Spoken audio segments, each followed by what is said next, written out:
Šodien tāda gribam parunāt par Golgothanas kalna pacelšanas līgu, par Golgothanas puģu, kas mums notika Grandainā. Jautājums, vai visi autori zina, kas ir Krišna? Ja jūs zināt, lūdzu pacelt roku.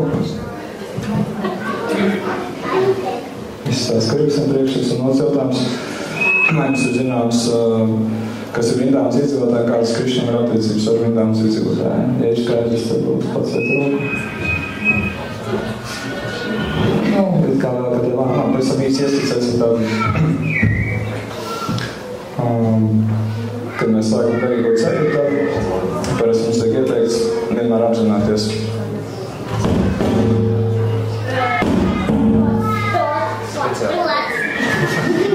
Vienmēr apzināties Krišnu kā Dievu augstāko personību un attiecīgi būt vairāk ar viņu kalpa attiecībās un vienmēr zināt, ka viņš ir Dievs un no tāda rakursa arī viņu iedarboties. Bet tad, ja mums izvēlās vēl tā progresēt garīgā dzīvē, tad mums ir iespēja ar Dievu augstāko personību ar Krišnu izveidot pavisam tuvas personīgas attiecības, kad Krišna var būt mūsu draugs, vai mēs varam būt iemīlējušies Krišnā, vai Krišna uztver kā savu dēlu. Un tur jau viņš mums vairs nav kā Dievu augstākā personība, viņš ir vienkārši mūsu attiecīgi dēls vai tur draugs. Un jā, turpat šī apziņa, ka Krišna Dievu augstākā personība var pat traucēt tam attiecībām, un tad reiz zūt tas stums attiecībās. Tas tad mums ir par Vrindāvanas iedzīvotājiem, un tad sāksim stāstīt par to, kā notika šī Golgothanas līga. Viņš sākās ar to, kā Krišna redzēja, kā Nanda Maharāža kopā ar citiem ganiem, kad gatavojās kaut kādai ceremonijai. Un faktiski vēl pirms šīs ceremonijas bija arī tas stāsts ar brāmaniem viņu sievām, kur brāmani veica rituālus. Krišna aizsūtīja savus draugus, lai viņi nevar pagrot Krišnu un ganu zēnus. Viņi teica, mēs pārāk esam aizņemti ar veidu rituāliem, nevajag mums traucēt. Viņi tad aizgāja pie sievām, sievas bija gatavas pagrot Krišnu, un tur jau parādījās tā ideja, ka vienkārši sekot kādiem veidu rituāliem, nesaprotot, ka gal galā ideja ir izveidot attiecības ar Dievu. Ka tas jā, nav tas labākais variants. Un te faktiski tikko bija tas notikums, un tad sākas šis notikums, ka viņš skatās atkal kaut kādai ceremonijai gatavojās. Un skaidrs, ka Krišna bija skaidrs, kas tādu ceremoniju notiks. Viņam jau bija skaidrs, ko viņš grib panākt, viņš grib sadusmot Indru. Arī tā skaitā, bet viņš tā kā būdams mazs 7-gadīgs zēns, cītpilni pieklājīgi vērsās pie tēva un prasīja, skatos kaut kādā ceremonijā, mēs gatavojamies, kas tā pa ceremonija, kā viņi paredzēta, kā viņi pareizi jāveic, ko viņi mums dos. Un Maharāža sākumā domāja, zin kā tur kaut kādas reliģiskās ceremonijas, pietiekami tāda nopietni sažģīta lieta, ko tur 7-gadīgs zēns daudz sapratīs. Viņš sākumā nemaz nemēģināja pat īsti atbildēt Krišnam, viņš domāja, māc bērni visāds jautājumus uzdod, uz kuriem viņi nav gatavi, kur atbildes, kuriem viņi nav gatavi saprast, un tad viņš sākumā tā kā nemaz neatbildēja. Tad Krišna turpināja savu vaicāšanu, viņš teica, ka ļoti augstsirdīgi mēs svētiem cilvēkiem, viņam nav ne draugu, ne ienaidnieku, un viņam nav arī tādu noslēpumu. Bet, ja tu neesi ļoti augstsirdīgs un svēts cilvēks, tad vismaz ar draugiem un ģimeni tev nevajadzētu būt noslēpumiem. Tas ir jau tāds arguments, ka Krišna tā kā nedos tam tēvam mierīgi izlavierēt no tās situācijas, viņam tomēr būs kaut kā jāatbild. Un pēc tam arī Krišna turpina argumentēt, ka faktiski visi cilvēki nodarbojas ar auglīgu darbību. Citi zina to mērķi, pēc ko un kā viņi dara, ko viņi grib sasniegt, citi nezina. Bet darbība ar pilnīgām zināšanām, bet darbība ar pilnīgām zināšanām dod cilvēku iespēju sasniegt pilnīgu mērķi, bet ja nav šo zināšanu, tad viņš nevar sasniegt pilnīgu mērķi. Un tas līdzīgi arī, ko Krišna Bhagavadgītas 4. nodaļā saka par jāgi veikšanu. Un viņš pavaicāja tēvam, vai šī ceremonija, kas plānota, vai viņi notiek saskaņā ar veidu norādījumiem, vai tā vienkārši tautas paraža. Un tad jau man Maharāža kā saprot, ka zinātās, viņš zina, vai saprot vairāk nekā es domāju, un tad tas dialogs ir jāuzsāk.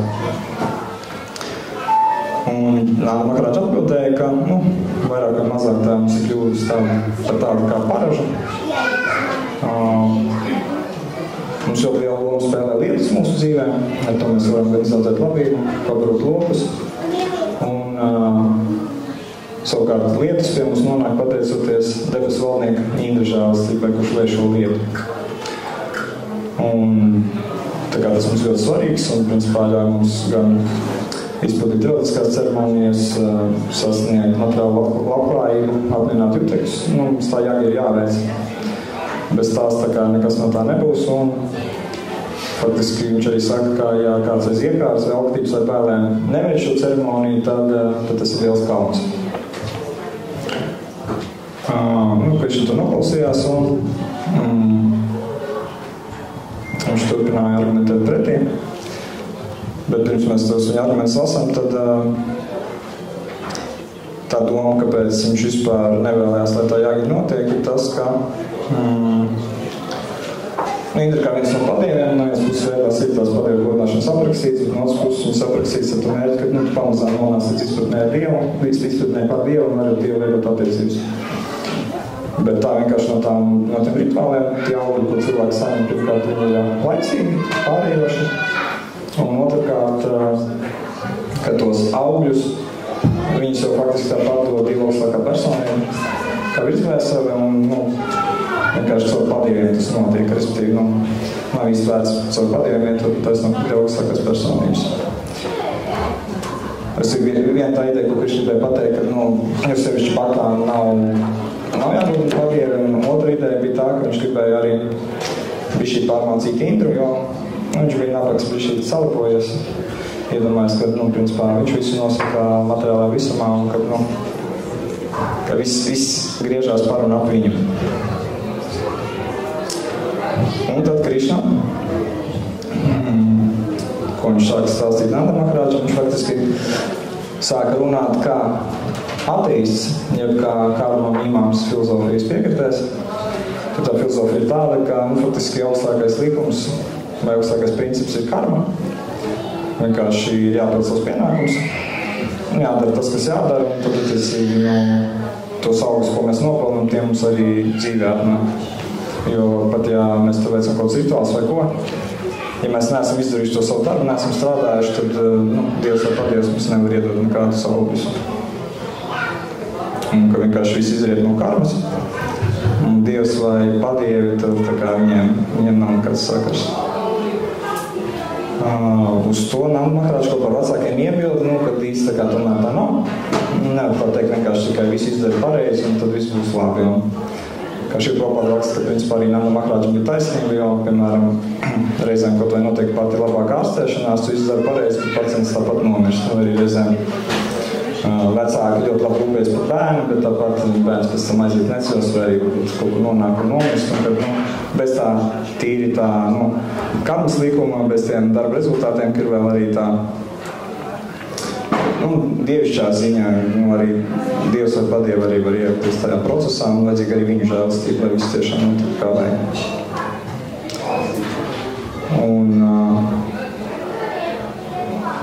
Līdz ar ko Nanda Maharāža pastāvēs to, ka mūsu lauksaimniecība ir atkarīga no Indras, ne tikai no mūsu darbiem, un ka mums tomēr viņš ir jāiepriecina. Bet, Krišna turpinās savu argumentāciju, viņam arī bija viens mērķis saniknot Indru. Tāpēc viņš teica, nav nekādas vajadzības Indru apmierināt, jo vienkārši ir jāpild savs noliktais pienākums, un tas cilvēku padarīs laimīgi. Tā arī viena tāda no Bhagavad-gītas otrās nodaļas, kas, protams, gan neizsēst to, bet ir jābūt arī garīgai sastāvdaļai, bet materiāli pienākumi arī pietiekami svarīgi, bet te Krišna bija to attīstīt filozofu, viņš saka vienkārši materiāls pienākums un viss. Viņš pat saka, ka ir tie pienākumi rūpīgi jāpilda, un pilda pienākumus nedrīkst novirzīt uzmanību uz dažādu padievu godināšanu. Kad padievu godināšanas skatās mēram šķērs vai liek laika tērēšanu, vienkārši pilda pienākumu un viss. Bet tāpat viņš arī tur pārlimentē no varnāšanas viedokļa, ka katram noteikts tieksmes, pēc tam tieksmē mēs esam noteiktā varnā, tad attiecīgi atbilstoši šai varnai mums ir jādarbojas. Viņš saka, mēs kā vaišas, mums tur ir Ko mēs darām? Mēs nodarbojamies lauksaimniecību, tirgojam lauksaimniecības produktus, rūpējamies par govīm un nodarbojamies ar augļošanu. Vīdānā, principā, arī uzsvers tieši uz govu aizsardzību. Šaka, reguli tas, kas mums jādara, nevis tur jātais kaut kāda rituāla indra. Un viņš argumentē par to, ka, faktiski jau, ja mēs skatāmies materiālu pasaulē, tad visu dara 3 materiālas dabas īpašības - skaidrība, kaislības un tumsība. Un, attiecīgi, no viņām ir atkarīga visa uzturēšana, radīšana, iznīcināšana. Un arī, ja mēs skatāmies lietas kontekstā, tad, mākoņu rodas vienkārši no kaislības gunas. Kaislības guna veids savu iedarbību, rodas mākonis, pēc tam novīst lietas. Un viņš saka, kāds viss ir sakars ar Indru, vienkārši gunas to visu izdara. Bet, ja mēs Indru neiepriecināsim, tad ko viņš varēs izdarīt? No Indras mēs nesaņemam neko īpašu. Var jūs kā Krišna to Indru tā speciāli sakacina. Un viņš saka, pat ja tāds Indra pastāv, viņš lai ūdeni arī okeānā, kur tas nemaz nav vajadzīgs. Tāpēc tas lietas līdz gan uz okeānu, gan uz zemes, pilnīgi nav nekāds atšķirības, tas Indra tur, nezinu, ir viņš tāds vai nav, bet, viss tās, ka, baigā nav jāri viņš ir, Un tāpat, pēdējais, ko Krišna argumentēja, bija tas, ka mēs dzīvojam te Vrindāvanā, mums ir Govardhanas kalns, mums ir Vrindāvanas mežs, un faktiski, tas ir tas īstenībā tas, ka mums jāsaka paldies nevis par kādam lietu, mākoņiem, Indra vēl kaut kam regulāri, tas ir tas, kas mums visu dod. Un tāpēc viņš piedāvāja godināt Govardhanas kalnu un brāmanus. Un tad galā uzklausīs Krišnas vārdus, man Maharāģi piekrita.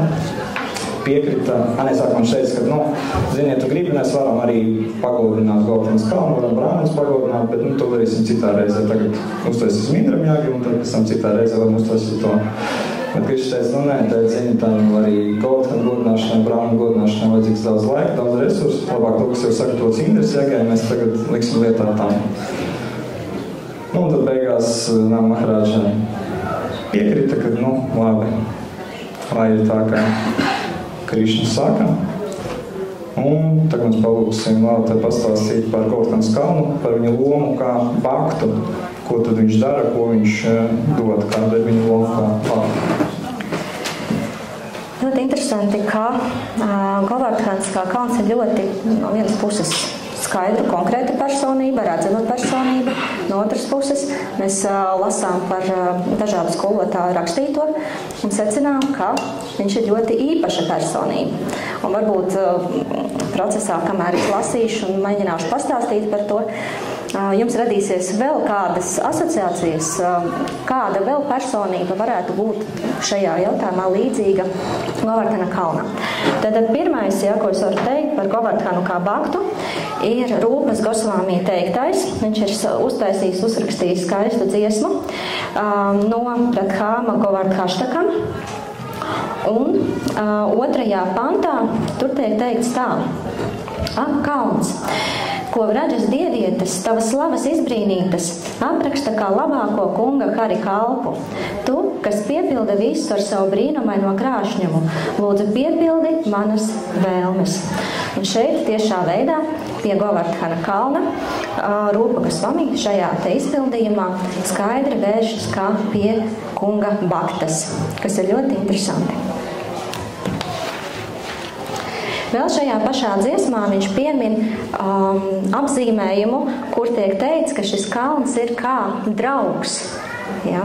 Tas, kurš palīdz, tas, kurš visu nodrošina Dieva augstākajai personībai, lai varētu notikt visas rotaļas, kas arī ir tāds ļoti skaists apraksts par to, kādas funkcijas savulaik pildīja Govardhana kalns kunga Krišnas spēļu laikā.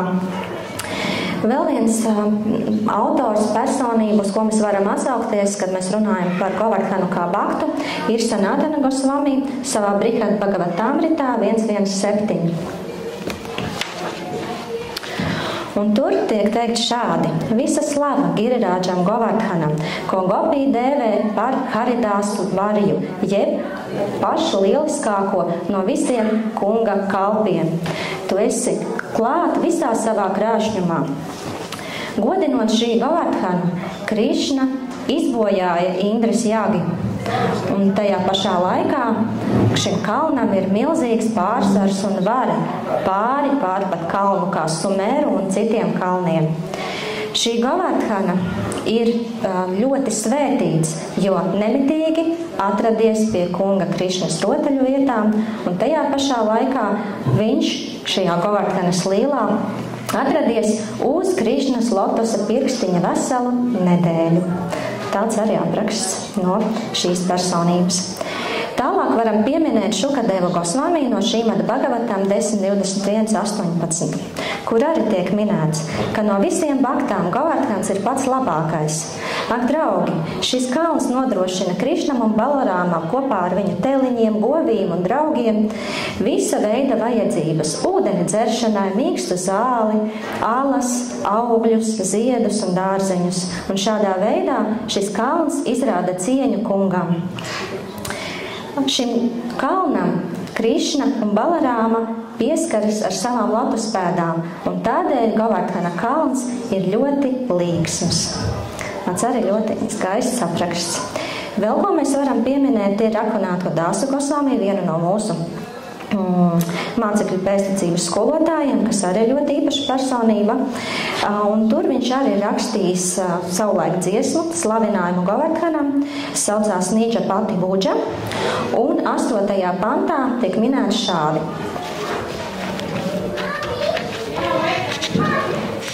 Ak, Govardhans, kalnu karali, kura vārds nozīmē labākais no kunga kalpiem, un tu izplūsti no Rādhas mutes ar šiem skaistajiem apzīmējumiem. Un vēdās tu esi nosaukts par Vraģas tilaku. Lūdzu, dod man mājvietu tavā tuvumā. Un te ir ļoti skaists apzīmējums, ka Govardhans ir kā Vraģas tilaka. Un ja mēs skatāmies no nozīmes, kāda ir tilakai, tad bieži vien mēs varam asociēt to kā Krišnas atpazīstamības zīmi. Otra lieta, ko piemēram Amarendra Prabhu savās lekcijās par Govardhanu ļoti uzsver, kā Vaišnava etiķete ir tilakai, noteikti ir jābūt Vaišnavam redzamai un noteikti jābūt uzzīmētai ar nopietnu apziņu, jo tieši tas, ka šī zīme ir, liecina ne tikai par to, ka mēs varam atcerēties Dievu un uzdot jautājumus par viņu, un interesēties un meditēt uz viņu, bet arī tas mums dod milzīgu laimi. Un tāpēc tiek teikts, ka Vrindāvanas iedzīvotāji bez Govardhana kalna klātbūtnes nebūs pietiekami laimīgi. Vēl viens arguments, ko mēs varam pieminēt, ir no Gargāčārjas, precīzāk viņa grāmatas Garga Samhitas, kur ir stāsts par to, kā Govardhana kalns ieradās Vrindāvanas apkārtnē. Un tas ir saistīts ar tādu diženu gudro Pulastju Muni. Un tas ir aprakstīts Gargas Samhitas 2. dziedājumā, 2. nodaļā, 17. līdz 20. pants. Kādu dienu, kad šis diženais viedājs ceļoja pa svētajām vietām, viņš pamanīja kalna Dronas dēlu Govardhanu. Ļoti skaisti apraksta tālāk sakot, cik viņš skaists un acītīkams bija. Un tāpēc Pulastja, kurš dabiski tajā vietā, kur viņš dzīvoja un uzturējās, nebija redzējis vispār kalnus tik skaistus, un vispār tajā vietā to kalnu bija maz, ja vispār kāds tur bija. Tāpēc viņš izdomāja, būtu ļoti jauki, jo uz tā kalnas varētu meditēt. Un tajā brīdī, kad viņš ieradās pie šī te kalnu karaļa, Govardhanas tēva, tad tika izteikts lūgums, līdzīgi kā savulaik Ramājanas laikā, kad dižens viedājs vērsās pie kunga Rāmačandras tēva ar tieši to lūgumu. Lūdzu, ļauj man tam dēlam pakalpot, lai šis personāžs nāk kopā ar mani un man nodara manā kalpošanā. Un līdzīgi kā šajā te stāstā no Ramājanas, arī šeit šis te valnieks nebija īpaši sajūsmināts, bet Govardhans, negribēdams, ka viņa tēvs tiek nolādēts, izlēma, ka dosies gan, bet ar nosacījumu, ka tajā vietā, kur viņš pirmo reizi tiks novietots, viņš tur arī paliks. Tas gājiens sākās, un sanāca tā, ka viņu ar savu mistisko spēku šis viedājs varēja nest arī šo kalnu. uz savām rokām, reizē, kas sakot uz rokas, un arī tāds mazliet tāds simbolisks atgādinājums šai te lielai, kas pēc tam izvērtīsies pavisam citā noskaņā un kontekstā. Bet tad sanāca tāda situācija, ka Govardhans meditēdams uz to spēļu vietu, kad viņš tuvojās tā Vrindāvanas rajonam, viņš atcerējās, ka viņa uzdevums ir būt tam, kurš iepriecina un nodrošina kunga Krišnas rotaļu vietu. Un tāpēc viņš izlēma, ka ir laiks izpaust savu mistisko pilnību un ar savu mistisko spēku kļuva ļoti, ļoti smags. Tajā pašā laikā tiek teikts, ka šim viedajam izskanēja dabas sauciens. Saprotat, ko es domāju ar to? Jā? Viņš ļoti vēlējās izdarīt, nokārtot savas dabiskās vajadzības. Un šīs divas lietas nevarēja izdarīt nekādīgi, ja? kamēr kalns bija uz viņa rokas. Un rezultātā sanāca, ka netālu no šīs tās teritorijas, tur, kur tieši Govardhana kalns bija paredzējis, viņš tika novietots ar domu, ka pēc brīdiņa šis viedājs atgriezīsies viņam pakaļ un paņems. Bet rezultātā sanāca tā, solījums bija citāds, nekā nevar izdarīt, vairāk es nebūšu, nekur neiešu ar tevi. Un dusmīgs palika šis te Pulastya Muni un teica, ka, ak, tu šitā ar mani, tad es tevi nolādēšu, lai katru dienu tu samazinātos savā izmērā pār sinepja graudiņu. Un tiek teikts, ka salīdzinājumā ar to, kā, piemēram, viņš bija ļoti, ļoti pat par sevi šis Govardhana kalns liels, tad mēs varam Vrindāvanā redzēt, ka viņš ir krietni samazinājies no tiem aprakstiem, kādi par viņu ir. Un tiek teikts, ka pēc 10 000 Kali Jugas gadiem, šīs te strīdu un liekulības laikmetā, kurā dzīvojam mēs, Govardhanu vairāk neredzēs. Bet Garga Samhitas 2. dziedājumā, 2. nodaļā, 50. pants, saka ļoti interesantu frāzi. Kamēr Ganga ir klāt, kamēr Govardhanas kalns ir klāt, Kali Jugas spēks nebūs spējīgs izpausties. Un tad mēs varam arī iedomāties to, ko savulaik stāstīja par Šrila Prabhupādu, kā arī viņa laiks, 10 000 gadi, būs tāds, kura laikā varēs tiešām nopietni praktizēt vēdiskās zinības. Un mēs varam secināt, ka varbūt tur arī kaut kāda saistība ir. Lūk, tādas tās lietas, ko es gribētu pieminēt saistībā ar Govardhanas kalnu. Tālāk dod vārdu Urukranam Prabhu. Jā, tas interesants moments, kad stāsta Madhava Nanda Prabhu par Govardhanas kalnu. Viens pants, ko Krišna teica Nanda Maharāžam, tur tiek lietots vārds Anka.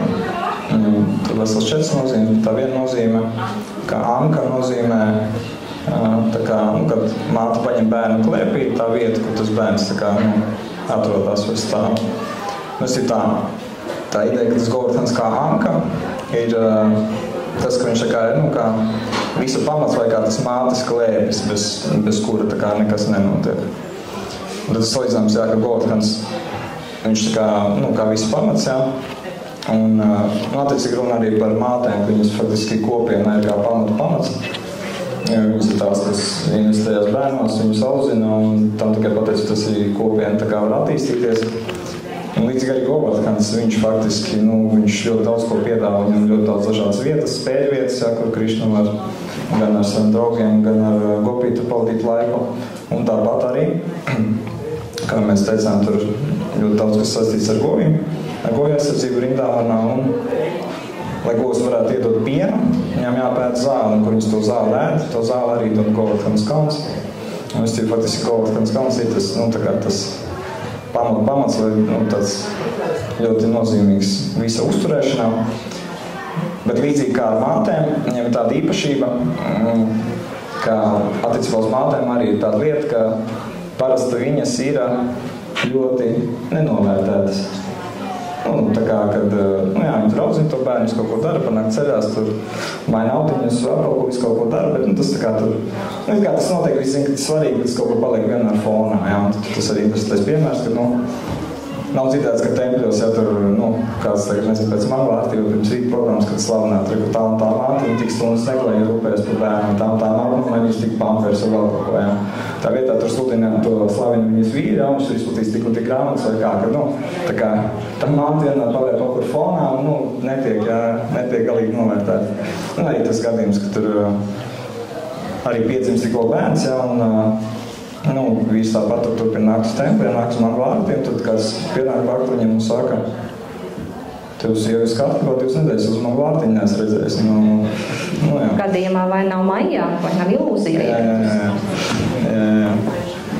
Līdzīgi arī ar Golgotkas kalnu ir, ka viņš faktiski ir tāds, visa pamatā, vai daudz kam pamatā, kas notiek Vrindāvanā, bet bieži vien viņi tā kā aizmirst, viņš kaut kur tā kā paliek fonā un viņi tā kā nenovērtē, bet mēs brīnišķīgi dzirdējam tos dažādas citātus par Golgotkas kā Krišnas labākā kalpa lomu.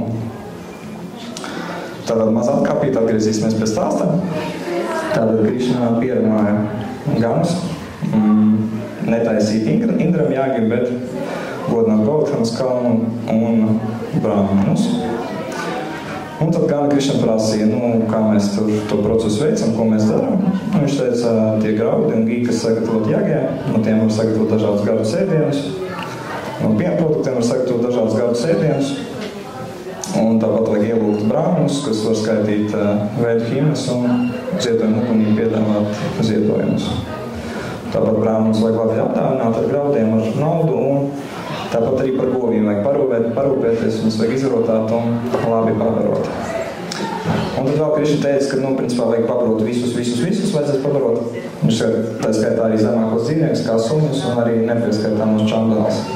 Vajag strātā bīdēk, viņš teica, pabarot vajag visus pat suņus. Tikai viena personība, kur nevajag barot. Kā personība? Indra, jā, tieši tā. Indram vēl viņš ir tāds uzturināta emocijas, ka kā pat suniņu baros un man nē, kas tā pa lieta, vai ne? Jā. Un tad attiecīgi, kā viņi uzklausīja Krišnu un darīja tā, kā viņš teica, saicināja brāhmanus, sāka godināt Golgotkas kalnu ar veidu himnām, ar prasātas piedāvāšanu, tāpat tās govis izgraznoja, pabaroja. Un tāpat arī viņi dzīvē gosu priekšu apgāja apkārt Golgotkas. Bakts arī parasti aizbrauc uz Vrindāvanu, un tad arī Golgotkas parikram veids. Ja apkārt Golgotkas kalnam izrādot cieņu. Un tajā brīdī, kad tu piedāvāji Golgotkas kalnam tos visus daudzos satraisītos ēdienus, tad Krišna izvērsa vēl vienu savu veidolu, kurš bija tāds kā viņš, tikai ļoti, ļoti milzīgs. Un tad viņš pateica Vrindāvanas iedzīvotājiem, ka viņš ir pats Golgotkas kalns.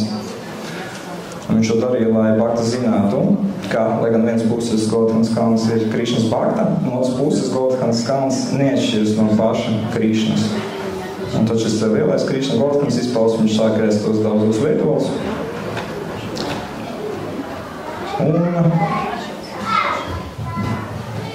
Jā, tad mēs palūksim vēl pastāstīt par Golgotku kā Krišnas lomu. Lūk, tātad pienācis laiks mazliet paskatīties, ko skolotāji vai diženas personības autoritātes mūsu pēctecībā saka. Un viena no personībām, tiešām nopietna autoritāte, ir pats kungs Čaitāņa, kas savulaik savu Govardhana Šilu uzticēja Raghunātham Dāsam, atsaucoties uz Čaitāņu Čaritāmritu Antju 6.294. Un tiek teikts, ka tur Čaitāņa Mahaprabhu deva norādījumu, ka šis akmenis ir kunga Krišnas pārpasaulīgais veidols. Godini šo akmeni ar ļoti lielu uzticību. Šīla Bhaktisiddhanta Sarasvati savā Anupāšijā saka, ka tāds ir kunga šī Čaitāņas Mahaprabhu viedoklis, ka katrs Govardhanas akmentiņš, tostarp arī vislielais Govardhanas kalns, ir tieša Krišnas forma. Tad Krišna tiek dēvēts par Maharādžas Nandas dēlu. Un tātad kungs Čaitāņa to savulaik izmantoja, precīzāk sakot, kalpoja tam 3 gadus, un pēc tam viņš Raghunātham Dāsam uzticēja turpināt šo kalpošanu. Un tiek teikts tajā pašā Čaitāņa Čaritāmritā, Antja Līlā 6.300 šādi. Un tā Raghunātha Dāsa uzsāka godināt šo akmeni, kas nācis no Govardhanas, un tādā veidā viņš redzēja Dieva augstāko personību Krišnu tiešā veidā un konkrēti šajā akmenī. Tāds vēl interesants apgalvojums no mūsu skolotājiem. Nākamais, uz ko varam atsaukties, ir pats kungs Krišna, kur tiek teikts, piemēram, Šrīmad Bhagavatam 10.24.35, ka Krišna pieņēmis nepārspējamu lielu veidolu, lai stiprinātu ticību ganiem. Viņš paziņoja, ka ir Govardhana kalns un apēda daudzos ziedojumus ēdiena formā, ko gani un ganītes bija viņam sarūpējuši.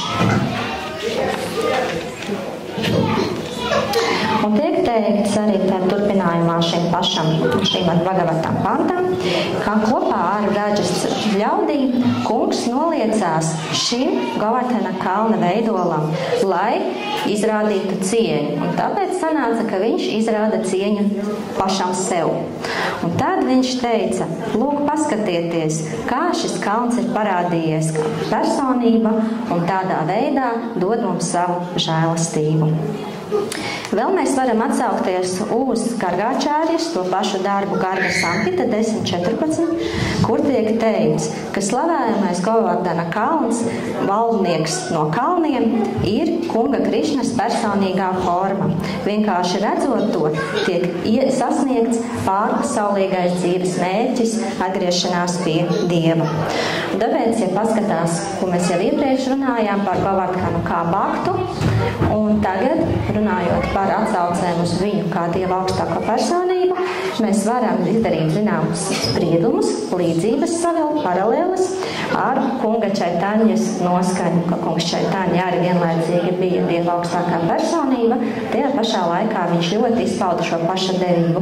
Un tad Amarendra Prabhu savā lekcijā arī sasniedzot līdzīgu secinājumu, piemin, kā tad mums labāk vērsties pie Dieva augstākās personības, kā pie Govardhana vērsties labāk, un tad pie baktas noskaņas vai pie Dieva noskaņas.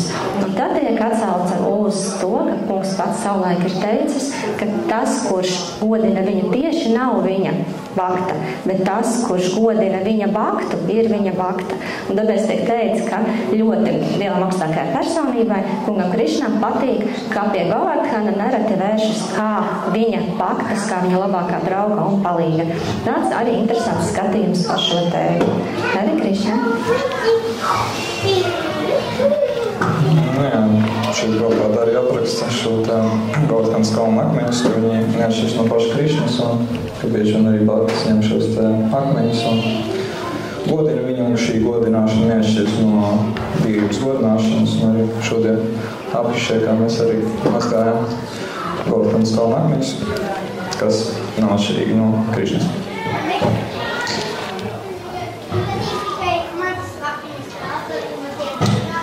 Atgriežamies pie stāstā, kad Govardhanas kalns bija pavarots. Tad Krišna Balrāma un pārējiem Vidāmas iedzīvotāji noliecās šī milzīgā veido priekšā, izrādot viņam cieņu. Un kā kārtīgos svētkos, tur arī, protams, neizteiktas labas kirtens. Un faktiski tā kirtena Govardhanas kalna slavēšana tur bija tik skaļa, ka tā skaņa nonāca līdz pat Svargalokai, līdz debes planētām, un Indra tur sēž kādā brīdī jūt, ka viņam kaut kas ausī sāk sāpēt. Un tur ir Ašviņi kumārs, vai kumāri, kas darbojās kā ārsti, un viņi nodiagnosticēja un pateica, ka tieši šī skaņa, kas nāk no zemes, ir tas cēlons viņa aussāpēm, kad faktiski jā, viņam bija tāds auss sāpes, it kā viņam būtu kāds aussiešu ķēpi iedošs. Tas nepatīkams moments.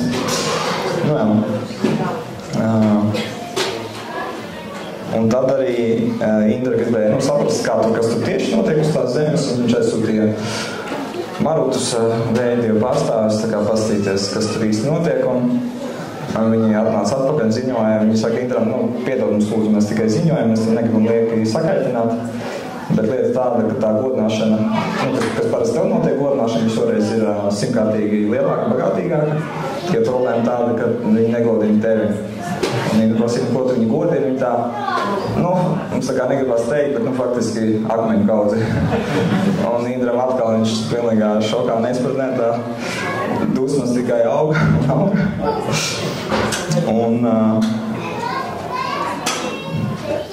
Un tur tā, attiecīgi rindām, tā godināšana tur beidzās. Visi bija priecīgi, laimīgi, aizdevās pa mājām. Un Nu jā, tur Govatkanas kalnam piedāvāja tos super daudzos ēdienus, un šī Prabhupāda raksta, ka no šī te Govatkanas puģa arī mūsdienās tiek Kristus apziņas kustībā svinēta. Tur tiek gatavot milzīgi ēdienu kalni, Annapūta, un pēc tam izdalīti cilvēkiem. Un reizēm pat tas ēdiens tiek mests pūlī, un cilvēki tāpat viņu no zemes paņem. Tas nozīmē, ka Kristus prasāba nekad nekļūst netīra. Un es nezinu, vai šodien tāds plānos pasākums, bet reizēm notiek arī tā. Negadījumi var kļūt par labām izdevībām, pārbaudīt savu uzticību Dievam. Jā, tas, ka vienreiz bija Igaunijas tempļa Grītiņas melnā, tad bija piens izlīs uz grīdas. Un neviens tā kā neņēmās viņu tur uzsūkt no tās zemes, bet meklē kaut kāds lupats vai sasaucīt. Un tieši nāca par 4 savām iekšā, viņš ierauga piena pēķi, viņš tā, ja kāds šobrīd būtu teiks tā zeme, viņš mums tos ceļiem un uzsūkt to pienu. Respektīvi, jā, tika godināts Govatkanas kalns.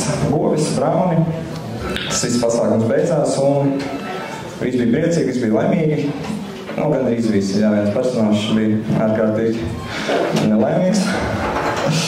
Un viņš bija ļoti dusmīgs, jā, kad, ka kaut kāds mazs puisēns tur ir, pierunājis ganus viņam netaisīt jāgi, un kad, viss, kas pienāks viņam, jā, viņš kaut kam citam ir noziedots. Un līdz ar to viņš gribēja pārmācīt rindāmas iedzīvotājus. Un nevis vienkārši tur kaut kā likt viņiem tur, kaut kāds sagādāt nopietnas nērtības vai kā, bet viņš bija tik niknis, ka viņš izsauca sāvartakas mākoni, kas ir mākonis, kas tiek izmantots tad, kad visums tiek iznīcināts. Nezinu, pilnīgā vai daļā iznīcināšana, bet tāds turšiem, ja mēram atombumbu spēkos, tad tur simtiem gan miljoniem atombumbu var teikt iespēja. Tas mākonis vienkārši var nosaukt citu daļu ko. Un tas mākonis vēl tā, viņš apnāk pie Indas, un viņš tā kā, pagam, man tiešām tur ēd lietas, man ir kā cita funkcija, bet šī te visam iznīcināt. Indas saka, nē. Tu neuztraucies, tu ejies vēl iešu pakaļ tev, tur spēšu uz zīmēm, vienkārši, man jāizlaka viss savs spēks, jāparāda, jā, kas ir īstais vīrs ciemā. Un,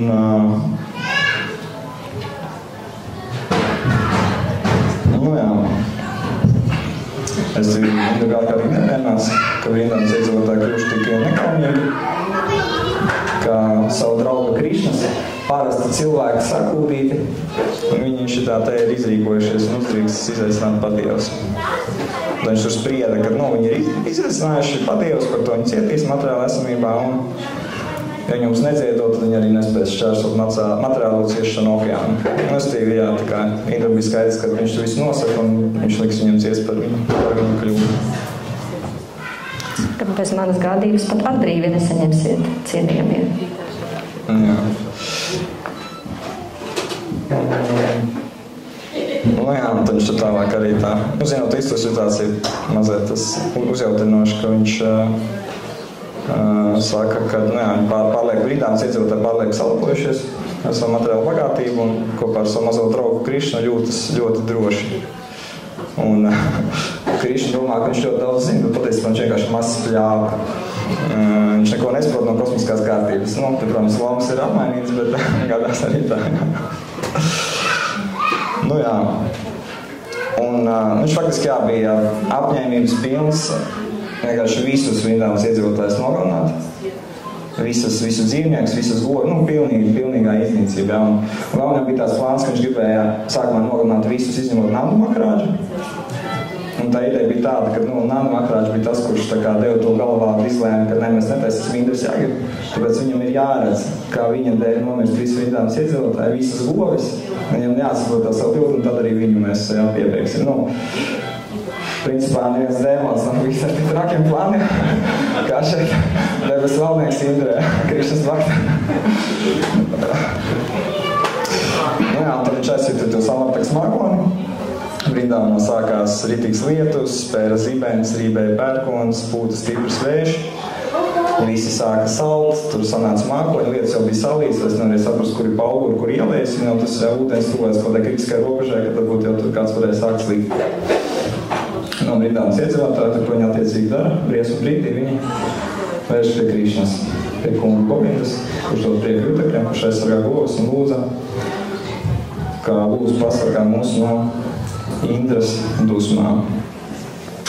Un tad faktiski, kādā ziņā Krišna bija līdzīgi noskaņa kā Indra, kad Indra gribēja pārmācīt, Krišna arī gribēja pārmācīt, kad, vienīgi šeit tā taisnība bija Krišnas pusē, kad, tiešām Indra bija iedomājies kā visaugstāko, ka viņam ir ļoti liels spēks, bet, Krišna teica, es viņam parādīšu, ka viņš patiesībā nav neatkarīgs, ka viņš nav visuma vadītājs, kā viņš ir iedomājies, ka, es valdu pār visu, pār visiem padījumiem, tā skaitā Indru.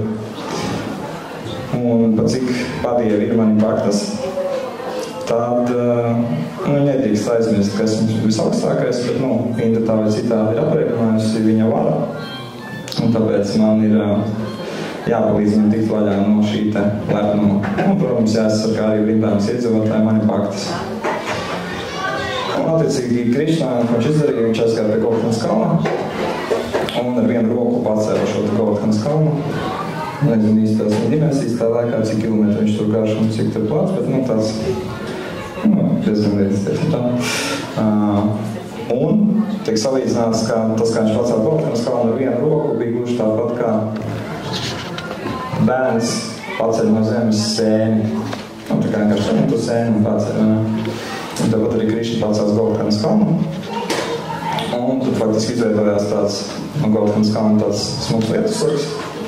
Un Krišna teica visiem brīvdāmas iedzīvotājiem, nāciet iekšā, nebaidieties, nāciet ar visiem lopiem, ar visu savu iedzīvi, un nebaidieties no tā, ka tas kalns varētu izkrist no manām rokām. Gribu piebilst par to aprakstu, Govardhanas kalna. Un tad arī attiecīgi, visi brīvdāmas iedzīvotāji pagāja zem šī kalna, un viņi tur pavadīja veselu nedēļu.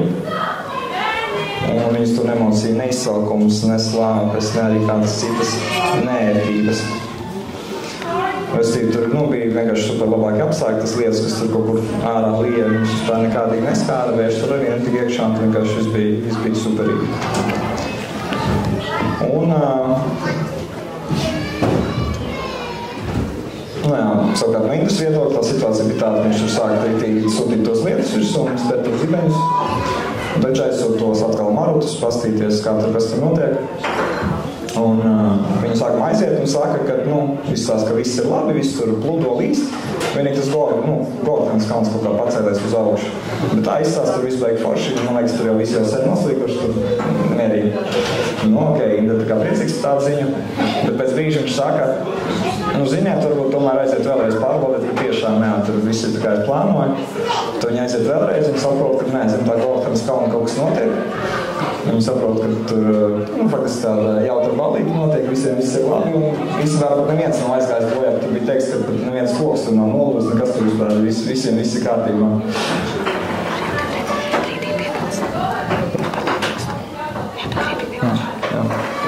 Tīri idejas, kā tā ballīte izpaudās, bija ļoti interesanti. Arī, piemēram, Radhanath Swami Maharāžs savās lekcijās reizēm atsaucas un arī klausoties Amarendra Prabhu.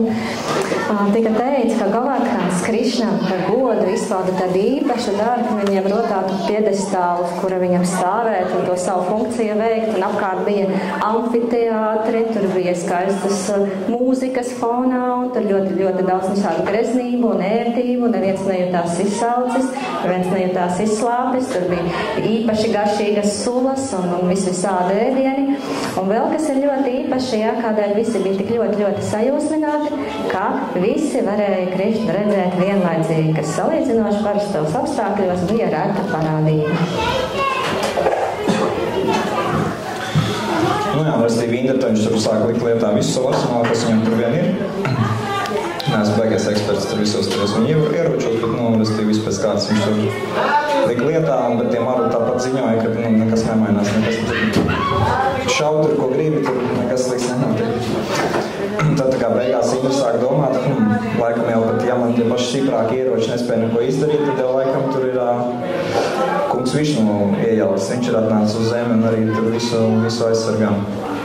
Un tad rautas, kas galīgi Indram lika saprast, ka viņš ir nošāvis greizi, ir tas, kā pie viņa atnāca ciemos Šanka Čuda, kurš bija Kāmsas sabiedrotais. Un viņš atnāca pie Indras ārkārtīgi priecīgs. Un viņš tā kā, gribēja izteikt tādu kā pateicību. tie brīdāns iedzīvotāji sen viņš šitā vajadzēja.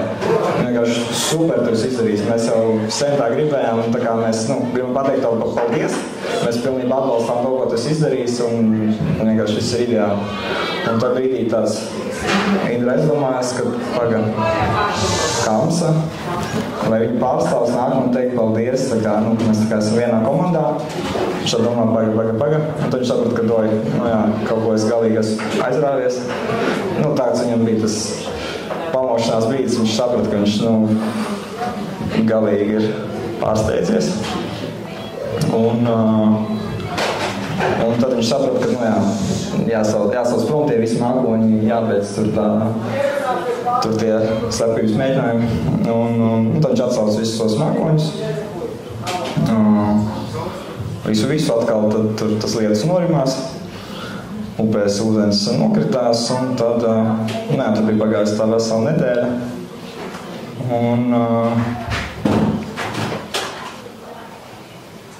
Tad Krišna teica brīdāms iedzīvotājiem, ka, principā, viss ir labi, esam to nedēļu jau pavadījuši, un tagad droši var iet ārā no tās kalna apakšas un mierīgi doties mājās. Un tad visi brīdāms iedzīvotāji iznāca ārā, un visas govs vispār iznāca ārā.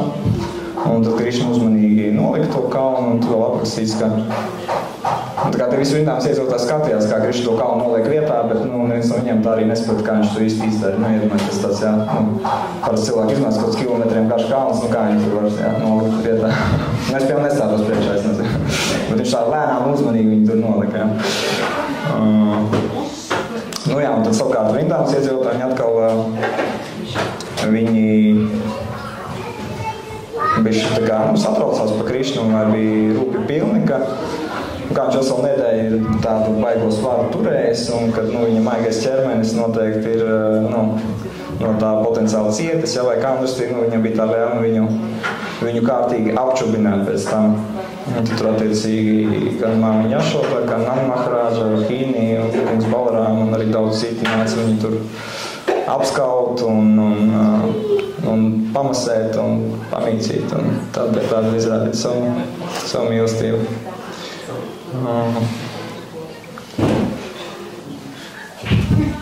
Dievs, viņš visu arī pabarošana. Jā, arī viņi pacienāja Krišnu ar visādiem labumiem.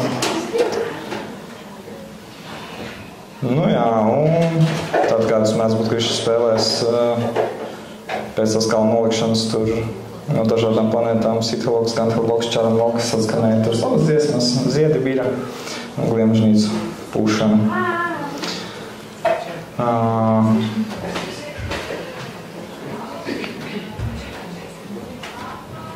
Un tad atkal pievērsīsimies kungam Indram. Viņš bija tādā galīgā neomā, faktiski tiek teiks, ka viņš jutās tik slikti un drausmīgi, ka viņš tā kā apsvēra pašnāvības izdarīšanu. Viņš bija, tiešām dikti nosiedzies. Un pat aizgājis mājās, viņam nebija īsti vēlams, viņš nespēja īsti arī aiziet pie savas sievas, šači uz viņu pastīties. Un viņš arī vienu citu padēļ, tā kā negāja, viņš tā kā vienkārši, kā jau parasti cilvēku uznāk depresija, viņš grib kaut kur noslēgties viens pats vai nav. Un kas viņam nāca palīgā, tas bija garīgais skolotājs Brihaspati. Viņam pienākums, kā skolotājiem, viņš var atļauties viņu nolamāt par izdarīto. Viņš teica, ka Indra, tā kā tu negodināji Krišnu, tad tagad tavs stāvoklis ir ciešana un nožēlas pilns.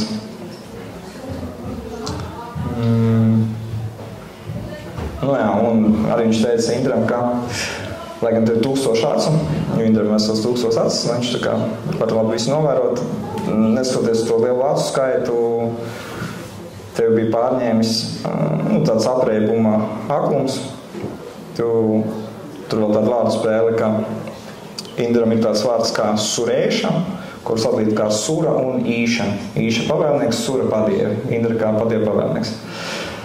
Bet to vārdu surēša var arī sadalīt kā surā un īša, restīvi garais ā, un surā nozīmē vīņas, kā vīņa pavēlnieks. Brihaspati viņam teica, ka tu kā surēši, jā, bet no padievu pavēlnieku, tu, ka es kļūst kā vīna pavēlnieks, jo tu galīgi bija apreibis un kaut kāds pilnīgākos brīnums sastrādāja. Viņš, protams, viņi arī palamāja par to ideju pašnāvību veikt, jo neviens nopietns cilvēks to nedara, viņš būs tikai sliktāk. Un tad Indra, viņš sapratījā, ka viņš ir galīgi ne tā izdarījis, un tad viņš prasīs skolotājiem, ko es varu darīt lietas labāk. Brihāspatiņu atbildēja, tādā situācijās kā šīs ir vienīgais, kas tev palīdzēt, ir kungs Brahma, ej un pieņem viņa patvērumu. Tāda Indra aizgāja pie Brahmas. Protams, viņš bija tāds ļoti zemu nokārtu galvu un galīgi nebija interesēts pastāstīt par saviem varoņdarbiem, bet, sapratu, tas situācijas kaut kā viņi ir jālabo, tāpēc viņš tikai spiests pastāstīt to savu apvainojumu. Un kungs Brahma viņam teica, ka ir regulāri jābaro govis, tām jāpiet apkārt un tās jāmasē. Kad govis ir priecīgas, tad arī kungs Krišna, govi aizstāvis, arī ir priecīgs. Līdz ar ko, lai iegūtu kunga Krišnas piedošanu, kurš ārkārtīgi mīl govis, tev ir jāgodina surabhī. Var teikt, sākotnējā govi māte. Jo, ja tu to neizdarīsi, tad, faktiski dēmoni padievus sabradās gabalos. Un tad, attiecīgi, Indra aizgāja pie Surabhī, govs, un palūdza, varbūt viņi varētu viņu pavadīt pie kunga Krišnas un nākt talkā izlūgties to piedošanu.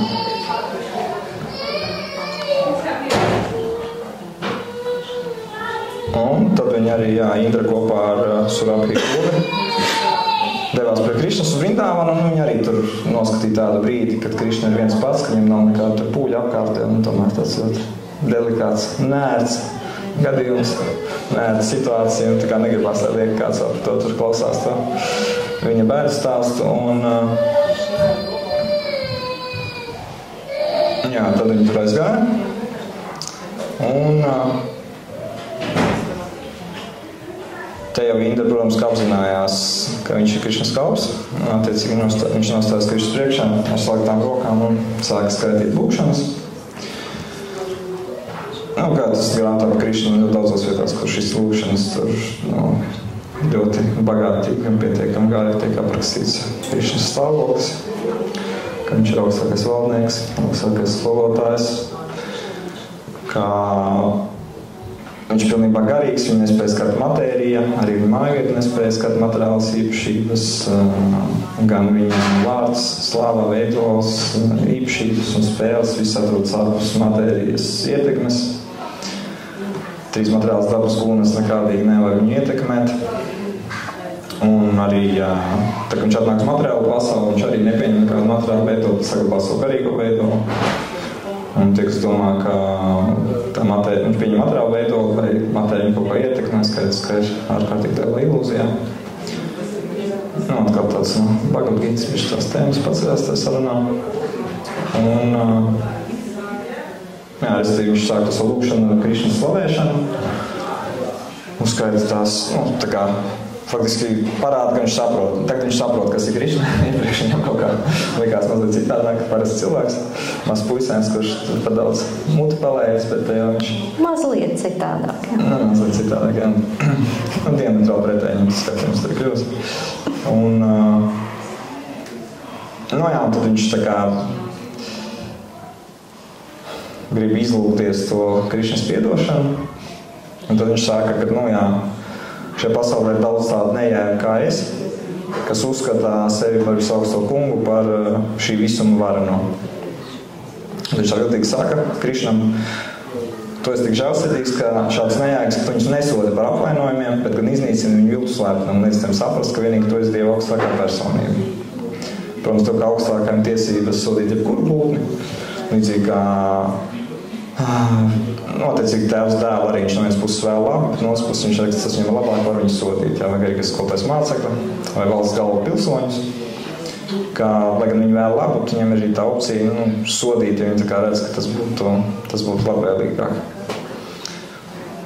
Un Tad viņš saka Krišnam, tu atnāc uz zemi, lai aizsargātu bhaktas, lai iznīcinātu vai sodītu dēmonus.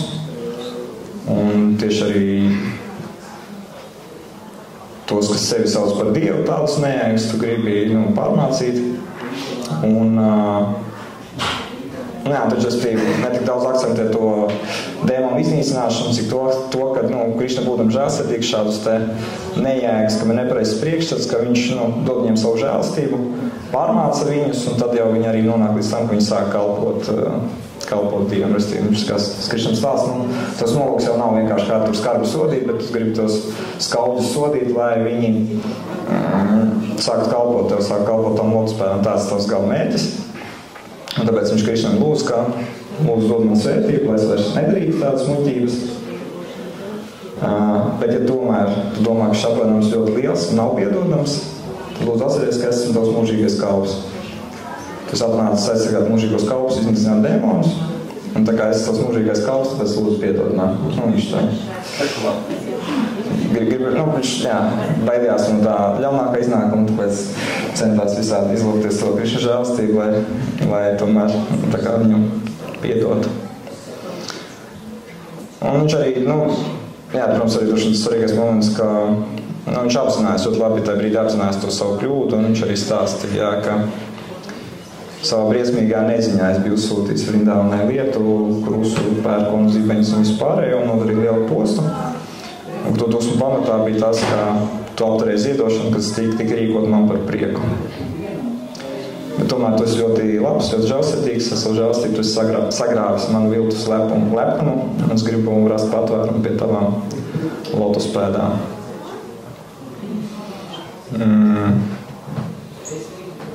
Tad Krišnas puses bija tāda interesanta atbilde. Tas bija vēl atsaucoties to Krišnas uz Indras iepriekšējo noskaņu. Viņš saka Indram, ka ja jau padievi būtu jāgodina, var jāgodina tikai tāpēc, ka viņi ļoti lepni bauda debesu priekus, tad pēc tādas loģikas arī dzērāji un miesas ēdāji būtu jāgodina, tāpēc, ka viņi arī lepojās ar to, ka viņi izbauda tās baudas, kas viņiem šķiet tik saldas. Viņš kā norādīs to Indras nepareizo mentalitāti, ka viņš vienkārši faktiski lepojās ar to, ka viņš ir baigi liels, baigi varens un ka viņš tur var izbaudīt visu un viņš teica tā loģika, protams, ka pilnīgi garām. Bet viņš teica, Indrā, es uzveikšu tavus ienaidniekus, kāpēc tev no manis baidīties, tā kā viss būs labi. Un tad jau Indra tā kā bišķi nomierinājās un Krišna vēlreiz uzsvērā to, kāpēc viņš to izdarīja, kad padējiem, kā viņa baktām ir jāapzinās tas, ka Krišna ir augstāks par viņiem, viņš valda pār viņiem, un ka viņiem nevajag kļūt lepniem, vai domāt, ka viss ir tikai no pašiem padējiem atkarīgs. Un kā Krišnā pats saka, ja kādu pārņem viltus lepnums, tad es vēl bez savu žēlstību atņemu viņam visas bagātības. Teikt, kā Indra, viņš varbūt tās bagātības, ko tas viņā neatņēma, un tā kā atstāja viņa pozīcijā, kur viņš bija, bet, te arī tā atšķirības starp, teiksim, padievu godināšanu un dievu godināšanu, ka godināt padievus, mēs veicam noteikti situācijas, mums ir noteikts mērķis, mēs tur gribam nonākt uz tādas planētas, šitādas planētas, iegūt tur vēl kaut kādas baudas, kaut kādas labumus. Padievi viņi faktiski, lai gan gal galā tāpat Krišna dotos rezultātus, bet viņi tā kā, ja tos rituāls pilda veids, viņam tur pietiekams ir tas, labās kārmas uzkrājums, tad, nav problēma, viņš to rituālu veids, es viņam to dodu. Bet padievs tā kā viņš vienkārši noteikti tā mehāniski, ja lūdzu, tad es dodu. Viņš tā kā nestāsta cilvēkam nāks pa labu un nāks pa sliktu, vienkārši viņš ir tādu izteicis vēlmi, atsūtīs tādu iesniegumu pieteikumu, un es viņu apmierinu. Kā viņš piemērs ar Kungu Šivu? Jā, tur bija savulaik tāds atsaucas vienu no piemēriem Kungu Šivu, kurš mēģināja, zinām mērā, iepriecināt vienu savu askētu, kurš citīgi uz viņu meditēja, bet tā ideja, kādēļ šis te demons uz viņu meditēja, bija, lai saņemtu īpašu velti, ka tad, kad tu pieskars, kuram viņš pieskarsies pie galvas, tā pārstrāks. Viņš dabū šo te, viņu Kungs Šiva piešķir, jo viņš visus savus rituālus ir izpildījis, visas savas askētas veicis, lai to dabūtu to savu vēlmi. Bet tajā tajā pašā laikā, līdz ko viņš to dabū, pirmais, kam viņš grib pieskarties, ir kungs Šiva.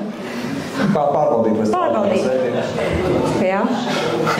Tā kā skatāmies, no kuras puses gribam, jā, mēs atduramies pret to ideju, ka padievs dod mehāniski, viņam ir uzdevums vienkārši kāds izpildīt rituālu atbilstošo, viņam uzdevums dod, bet viņš neanalizē, vai cilvēkam tiešām tas ir labvēlīgi, vai tiešām šajā brīdī viņš to spēja uzsvērt ar pareizu apziņu un pieņemt un izmantot tieši tā, ka tas nāks par labu. Savukārt Dieva augstākās personības godināšanā ir tā, ka uzreiz varbūt to savu vēlmu tu nesaņemsi, jo Dievs ļoti rūpīgi izsver, kurā brīdī tev kas ir jāsaņem. Reizēm pat tā, ka mēs vienkārši nākamā dzīvē esam, pēkšņi saņemam ne no šā, ne no tā, mums liekas no kā, kāpēc mums tur tās labums vai attiecīgi tāda vai citāda seka no tā. Tā kā Dieva augstākā personība bieži vien skatās globālā kontekstā un piešķir to vēlmi tieši tajā brīdī, kad tiešām mums tas ir visvairāk nepieciešams vai lietarīgs.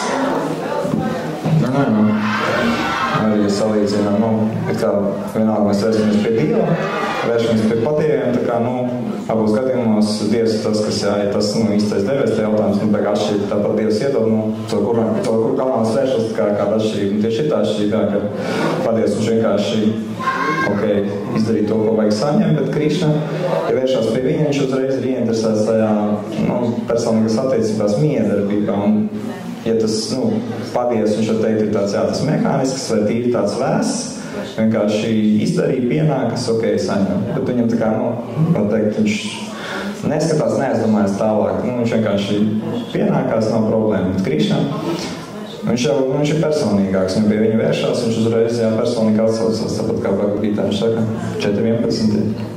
Ieiet kamā par patentētām stāju džameham, kā cilvēks uzticājas atalko, ja cilvēks viņu vēršās, viņš jau ir ieinteresēts tā cilvēka dzīvē, un viņš vairs, diezgan daudz tie piemēri arī, kad cilvēks sāk vērsties pie Dieva, un, kā mēs zinām, arī no Bhagavad-gītas ir tie, parasti tās 4 veidi motivācijas. Tie, kas cieš, tie, kas ir bagātību, tie, kas ir zinātkāri, tie, kas meklē absolūto patiesību.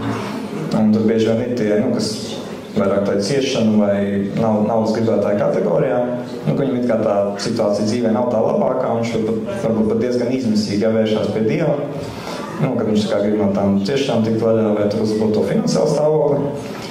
Un Krišna tā kā to ļoti novērtē, bet viņš skatās, bācis, es viņam tagad iedošu, viss viņam garīgā dzīve apstāsies. Viņam problēma atrisināt, viņš vairs nebūs viņam motivācijas tālāk, ar man veidot attiecības. Un tāpēc bieži vien, kā baktām arī var likties, ka, bāc, kāds tā Krišna tā neatsaucas no manām lūkšanām. Viņš kaut kādā ziņā ļoti atsaucas, vienkārši negrib, lai tu vienkārši piepildot to materiālo vēlmi, tev tā rezultātā apstājās tev garīgā dzīve. Viņš parasti mēģina novilcināt to mirkli tik ilgi, kamēr jau tu esi pietiekami dzīvi tajā garīgā dzīvē, iegūs garšu, pat, ka tev to iedos, ka tu vairs, tas tā nebūs iemesls, kāpēc pārtraukt veidot ar viņu attiecības.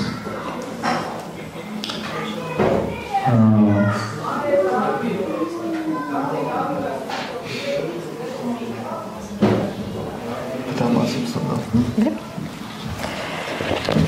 Ja mēs paskatāmies kopumā atskatoties uz šo te izrunāto stāstu par Govardhanas līlu un pēc tam Indras lūkšanām, mēs varam atsaukties arī uz autoritāšu norādījumiem. Šajā gadījumā es vēlētos atsaukties uz Ratanatas Svami lekcijā dzirdētajām mācību stundām, kā es tās dēvēju, tad galvenās tēzes, ko mēs varētu kā piemēru minēt, domājot par šo te notikušo atgadījumu. Tad pirmais, ko Ratanatas Svami uzsver, ir vispirms pilnīgi saproti, pirms dari. Un, ka tā ir vecāku atbildība nodot apzinātas, pamatotas mācības tālāk sekotājiem, nevis vienkārši tehniski kaut ko rituāla vai tradīcijas nolūkos vienkārši veikt. Jo nereti, kā viņš arī stāsta, ir gadījumi, kad piemēram, Indijā ir tā kultūra, ir tā tradīcija, bet ir aizmirsta tā zināšana, kādēļ vispār tas bijis jāveic, un tas palicis par sausu rituālu. Un tieši tas ir tas, ko Krišna nevēlas, ka, ja tu gribi nodot tās zināšanas pilnvērtīgi un kvalitatīvi, tev ir jāsaprot, kādēļ tu ko dari, nevis vienkārši sausi jāveic. Tas ir viens variants, kā mēs varam skatīties uz šo, un otrs variants ir kā arī tiem jaunajiem cilvēkiem, kas ienāk Krišnas apziņā, pieredzējušāko vaišnāvu uzdevums ir palīdzēt ar zināšanām un tikai tad dot to praktisko virzību, nevis otrādi, ka tu iedod un piesaisti kaut kur to cilvēku, un pēc tam tu vienkārši nezini, kā viņam palīdzēt ar to filozofiju, jo ir bijuši gadījumi, kad manis kāds vēršas, kas jau nopietnāk kā mēģina iesācējs, bet viņš mēģina jau kaut ko praktiskāk veikt. Un viņš saka, ko nozīmē šitas no tā, ko es daru? Ko nozīmē šitas? Un tad man tā kā liekas, ka būtu vērtīgi nākotnē runāt ar vaišnaviem par šo te momentu, cik ļoti tas ir svarīgi. Vispirms pastāstīt jēgu un tad ļaut cilvēkam to praktizēt un izjust, ja var apdomu. Ne par velti mūsu Krišnas apziņu sauc par Krišnas apziņu, ja? Krišnas apziņas kustību, nevis vienkārši sausu mehānisku izpildīšanu. Bet tas ir viens. Otrs ir praktizēt to, ko pats sludini. Un Krišna vēlējās mums visiem pateikt, ja mēs veicam kaut kādu rituālu vai kādu jāgiju, mums tātad viens ir, ko jau mēs minējam, ka ir jāzina, kāpēc mēs to darām. Un tad arī jāsaprot, ja mēs to veiksim tā sausi un vienkārši neizprotot to ideju, tad nedabūsim jebkurā gadījumā labu rezultātu. Un ļoti svarīgi arī tas, ko mūsu skolotāji piekopja tieši šajā principā. Ja viņi kaut ko sludina, viņi cenšas to praktizēt arī tie skolotāji, ko mēs redzam festivālos vai lekcijās, vai kādās retrītos un citur. Viņi arī kopā, piemēram, atkārto svēto vārdu, lai redzētu, kā tas viss strādā, un ka viņi tiešām, ja viņi stāsta, ka svētais vārds ir jāskaita, tad viņi to paši arī praktizē un parāda to uzskatāmi, lai nav tā sajūta, ka viens ir saka, bet otrs realitātē neko nedara.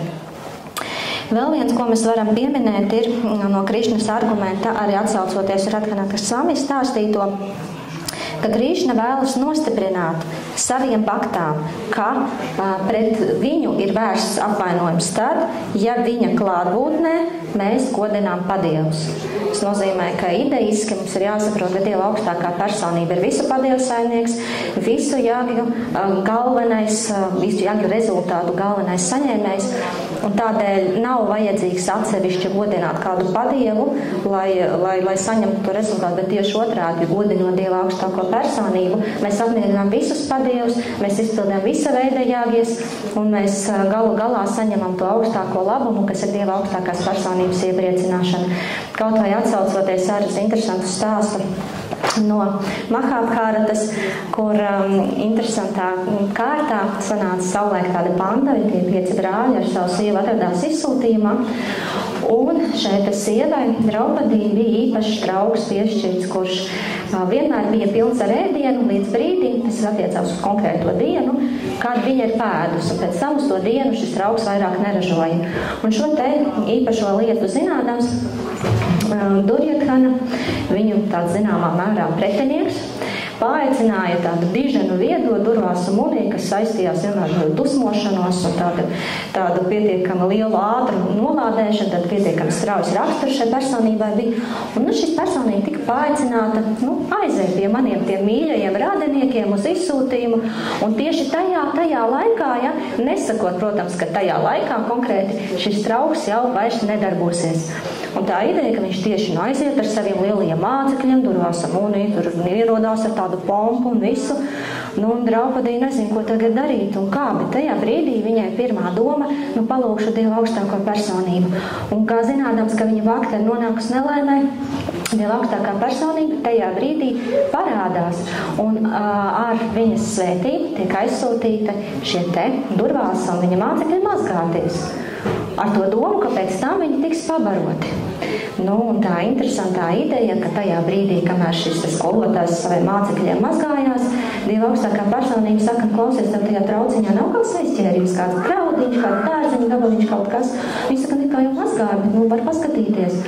Un tiešām tur bija, daži saka rīsa graudiņš, daži saka dārziņa gabaliņš aizķērības, un tajā brīdī, kad Dieva augstākā personība to gabaliņu paņēma un apēda, tajā brīdī Durvāsa Muni ar saviem visiem mācekļiem, neskaitāmi daudziem, sajūtās tik pieēdušies, ka vairs nevarēja pat skatīties uz to pusi, kur viņiem potenciāli piedāvāja ēdienu. Tā vai no tā negribēja.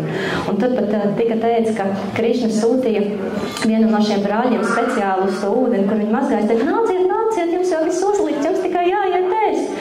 Un šie tikai, saprostami, ka viņi nevarēs nedrusciņas iest, viņi visi tādā riksītī prom no tā ūdens, lai tikai nebūtu jādodās uz to pusi.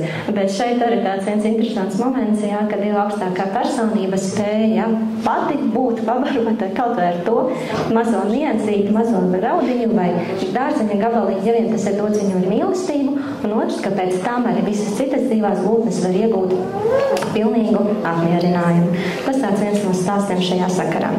Vēl ko mēs varam pieminēt, kā jau iepriekš tika minēts, ka Krišna vēlējās atņemt Indram lepnumu, jo galu galā Indra bija viņa bakta. Un tie, kas tiešām pie viņa vēršas kā baktas, viņš nav interesēts, ka viņi ilgstoši atrodas materiālās dabas ietekmē, jo lepnums galu galā ir pilnīgi pretēji šeit mīlestības, uzticības noskaņā, ko ietver baktas tituls. Un tāpēc, saprotot to, ka Indra tomēr ir bakta un jāglābi no šīs noskaņas, viņš tiešām iedomāties šādu veselu rotaļu izpildīja paralēli, protams, iepriecinot arī savus baktas. Vēl ko mēs varam saprast, ka runājot tieši par ateistu filozofiju, ja nevēlamies uzticēt sevi Dievam, ja nevēlamies ticēt Dievam, ja vēlamies paši būt sev dievi, tad Krišna, kas ir mūsu sirdī, piemēram, atsaucoties uz Bhagavad-gītas 15 pantus, sarvesya čākam, kridisanevišķām, ataksmriti djānam, apohanam čā, viņš dod mums atbilstošu ateismu filozofiju, lai attaisnotu savu nostāju. Un lai pierādītu, Krišna tiešām mācīja tajā brīdī ateismu, mēs varam atsaukties to, varbūt tur ir Dievs, un pat ja viņš tāds pastāv, tad tā un tā un tā, ja? Un tad arī viņš atsaucās to, kāda atšķirība ir tas Dievs vai nē. Ja tu dari savu darbu pareizi, tad attiecīgiem rezultātiem ir jānāk. Un tāpēc arī tā ideja, ka kā mēs vērsīsimies pie Dieva, caur kādiem palīgu līdzekļiem vai caur kādām metodēm, Dievs mums atbildēs. Un tāpēc arī kā Lakhelienugas un Maharāža reizēm ir teicis, ja, mēs bez viņa palīdzības, Dieva palīdzības pat aizmirst Dievu nespējam. Mēs saprotam to, ka vienkārši mēs esam pakļauti visām savām jomām. Bet, jā, Dieva augstākā personība dod mums brīvo gribu, un mēs varam to izmantot atbilstoši. Bet saņemsim attiecīgās sekas. Kā saka, ja iekāpsim noteiktā lidmašīnā, tad lidmašīna mums nogādās noteiktā galamērķī. Bet kurā lidmašīnā mēs iekāpsim, tas jau lielā mērā mums ir atkarīgs no mūsu pašu izvēles. Vēl ko mēs varam secināt, ka baktas ļoti mīl Krišnu. Jo galu galā, pat ja viņi arī Krišnas argumentācija līdz galam nepiekrita, tad viņa galvenais tas noskaņa un nolūks bija dot iespēju Krišnam redzēt viņa smaidu, redzēt viņa apmierinājumu. Viņi gribēja tiešām palīdzēt Krišnam un tādā veidā mīlot viņu. Viņam neinteresēja tur tās filozofijas vai nianses, ko viņš teica. Viņi vienkārši gribēja redzēt Krišnu priecīgu. Un tas arī tāds īpašs baktas paveids, ko mēs varam saskatīt tieši Vraģas iedzīvotāju noskaņā, ka viņiem galvenais ir Dieva mīlestība, nevis tas diženums, varanums, jā, ko Dievs sevī izpauž. Tas tieši jauc tās attiecības, kādas ir viņiem. Un tāpēc tādā ziņā viņi ir ļoti interesēti to mīlestības attiecību uzturēšanā. Un ja tas ir vajadzīgs, lai uztaisītu tur kaut kādu jāgi, un Krišna mums apvienāts, tas kārtībā. Jā. Tas tā kā Gopija savulaik arī vienā no stāstiem, jā, tad, kad Krišna uztaisīja tā, ka viņam ir galvas sāpes, un tad meklēja, kurš varētu palīdzēt, un bija doma, ka tie varētu būt baktu putekļi. Neviens bakta nebija gatavs savus putekļus atdot.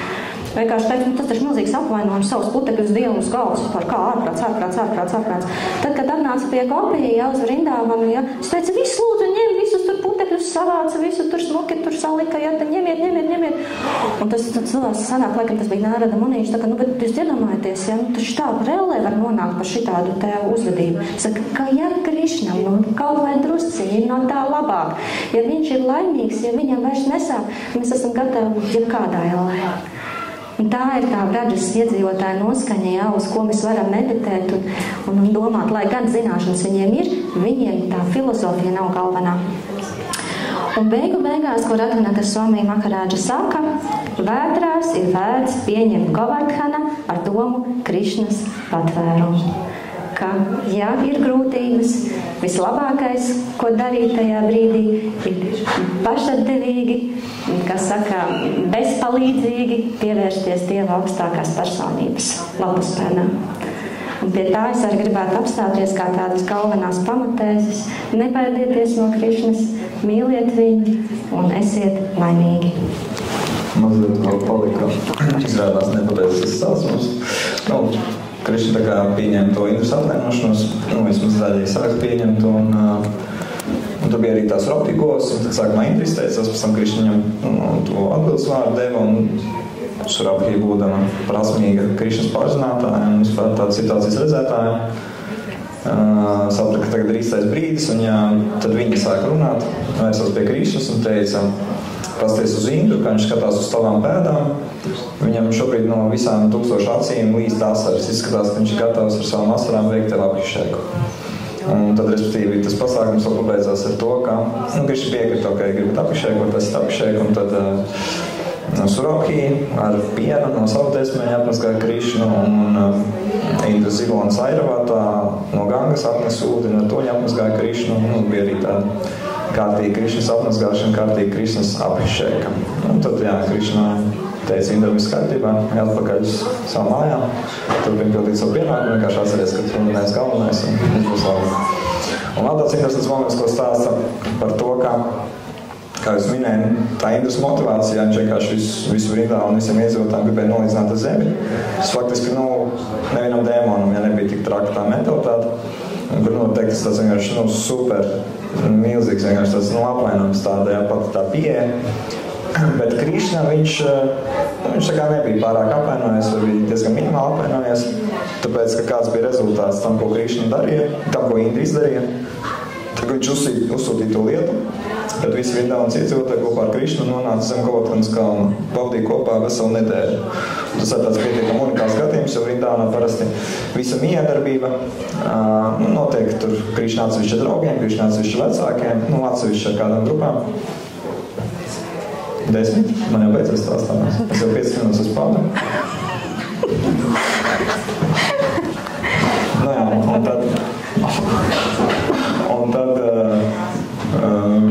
Bet šajā Govardhanas līlā tur ir tā īpašā nianse, ka visi Vrindavans iedzīvotāji vienlaicīgi ir kopā ar Krišnu.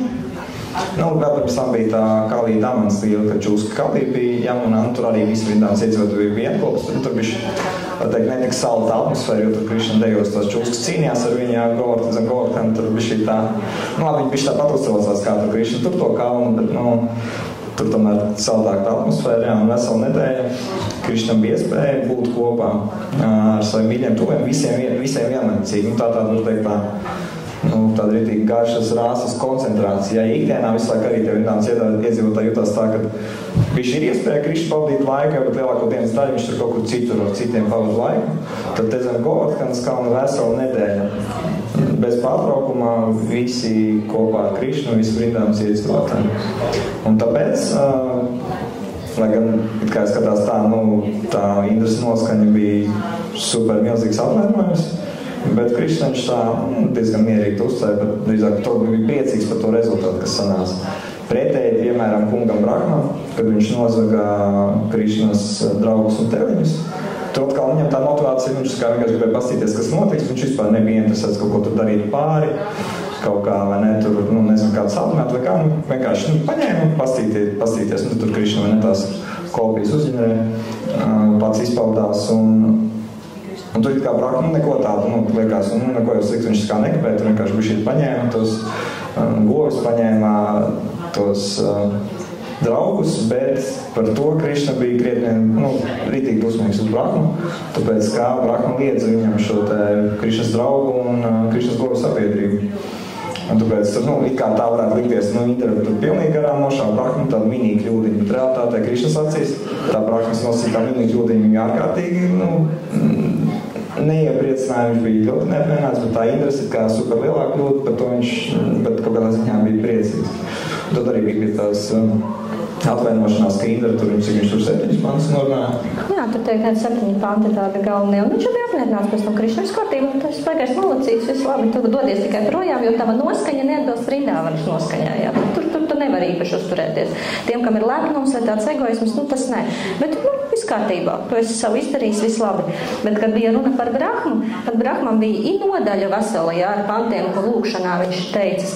I pēc tam vēl bija jāpiedziņas, lai varētu atpirkt to savu vainu, kā Haridāsa tā, kura viņš ieradās un pēc tam darbojās. Tāpēc mēs varam redzēt, ka tā it kā no vienas puses tie grēki ir tik atšķirīgi, ja, kā vienam tiešām Indram nopietni, Brahmam ne, bet rezultāts ir, ja tu atšķir Dievu no viņa baktām, nošķir kaut uz mirkli, viņš ir ļoti neapmierināts. Tas arī liecina to, kāda liela vērtība ir bakta un Krišna, ka viņas neatņemami sastāvdaļas viena no otra. Jā, tās attiecības ar viņu tuviem baktām Krišnam faktiski ir pats labākais stāv pāri visam. Un tas, ko mēs arī varam mēģināt izkaut attiecības Krišnam, attiecības baktām, mums ir tā lielākā vērtība.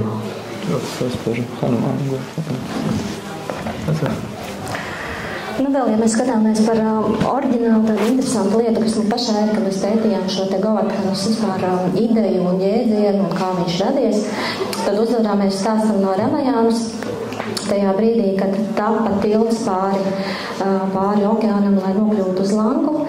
Tad sanāca tā, ka Hanumāns meklē visas iespējamās galva virsotnes, ko varētu izmantot, ja, lai šīs tilts taptu tāds, kāds viņš tapa. Bet nonāca arī pie Hanumāna atrašanās, atvainojos pie Govardhana atrašanās vietu, un rezultātā viņš pamanīja, kaut kas ļoti skaists un īpaši mēģina celt un nevar. Un tajā brīdī Hanumāns saprot, kaut kas ļoti īpaši manā priekšā, jā, un tad viņš saprot, ja, ka tā ir personība īpaši. Un viņš sāk runāt, kur vajadzētu tie augstākai personībai palīdzību, jā, viņš tagad būvē šo te tiltu un ļoti noderētu arī tavu asistenci. Un tieši tajā brīdī atnāk vēl ziņa, jā, tilts tur pabeigts, viss ir izdarīts, un līdz ar to sanāk, ka Govardhana jau iedvesmojās būt noderīgs, un pēkšņi viss vairs nav iespējas. Un tajā brīdī viņš tā saskuma, ka pēc tam kungs Rāmačandra teica, nākamajā reizē, kad es būšu uz zemes, kā kungs Krišna, tev būs tuvūt iespēja, ka tu būsi mans pavadonis un tiešā veidā atradīsies manā tuvumā un nodrošinās visas manas rotaļas. Gan arī varēsi man visā šajā ziņā noderīgs, tā ka tu nomierinies, tev būs tavs laiks, kas saka, tavs laiks paspīdēt, ja tā to var nosaukt. Tāds vēl tāds interesants moments, ko mēs uzgājām par lielu tātot šo te Govardhanas personības. Šī sampradāja īstenībā Ramayānā divi stāsti. Tas, ka Ramayāna tā kā nes Govardhanu, ka viņš nes Govardhanu, viņam šī sampradāja uzskata, ka Govardhans tas ir tad īstumā Rāmam jāpakonās, jo Rāma ir varunāks, pēc ka Rāmas bakta nesa Govardhanu. Tur tas svētos sāls, viņš tāpēc jāpakonās Rāmam ir. Bet mēs sakam, nē, tur tāda rotaļa viņa ir mistiska, bet jā, ka visam kalns noplīst, daļa nostāpokam džebē. Mēs jautājums, mēs laikās iesim pie Govardhana lejā jautājums, ko mums lūgties visam ir? Ko šajā dienā lūg Govardhana? Katros svētkos mums ir iespēja kaut ko palūgt dievībām. Viņam ir dzimšandienā, kad mēs sakam kaut ko lūgt, ko mums lūgt šajos svētkos viņam. Ņemot vērā, ka Govardhans tiek saukts par labāko no Krišnas, labāko no kunga Hari baktām. Viņš ir ārkārtīgi prasmīgs Krišnas iepriecināšanā, viņam praktiskajā sagatavošanā viss, kas vajadzīgs viņa spēlēm, tad varam viņam lūgt. Vai mums arī izdodas būt par labiem Krišnas kalpiem, izdodas iepriecināt Krišnu ar savu kalpošanu. Un, vēlreiz atsaukšos to salīdzinājumu ar Govardhanu kā ar māti, ja, kad Govardhanas kalns viņš ārkārtīgi nozīmīgs Vrindāvanā, bet viņš bieži vien tiek aizmirsts kaut kur fonā, bet pašu Govardhanu tas vispār nesatrauc, ja, viņš var teikt ar kaut ziņā pretējais Indram. Indra bija ļoti augstās domās, mums visiem man jāgodina, jāzina, kas es esmu. Govardhanas kalns tādā, viņš vienkārši izdara savu, viņš zina, ka viņš māk Krišņu iepriecināt, un viņam arī neinteresē, vai viņš tur beigi nesēt uz rokām vai kā. Un tā kā es domāju, var droši lūgt būt tikpat prasmīgam kalpam, kā viņam. Vai vismaz sekot viņa pēdās? Nav brīvot no Latvijas.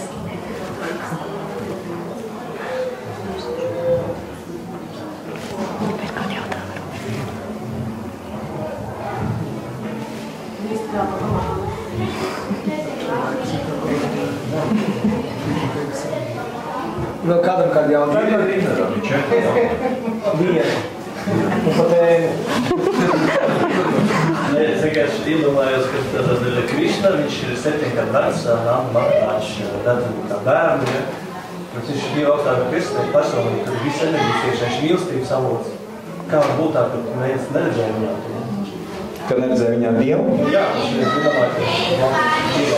Nu, tā ir tā, var teikt, brīdām iedzīvotāja burvība, ka viņiem kaut kāds izdodas, tāpēc tas attiecības ir tik saudzes. Un tur jau arī tieši pēc Govarthanas vīles ir arī tā nodaļa, saucās brīnišķīgais Krišna vai brīnišķīgās Krišnas īpašības, kur tieši Nanda Maharāģa ar citiem ganiem un ganiem viņi tā kā runājās, kad, tā kā brīnās par to visu, ko Krišna ir izdarījis, kad tā kā kaut kā vajag nereāli tas viss, kaut kādā ziņā.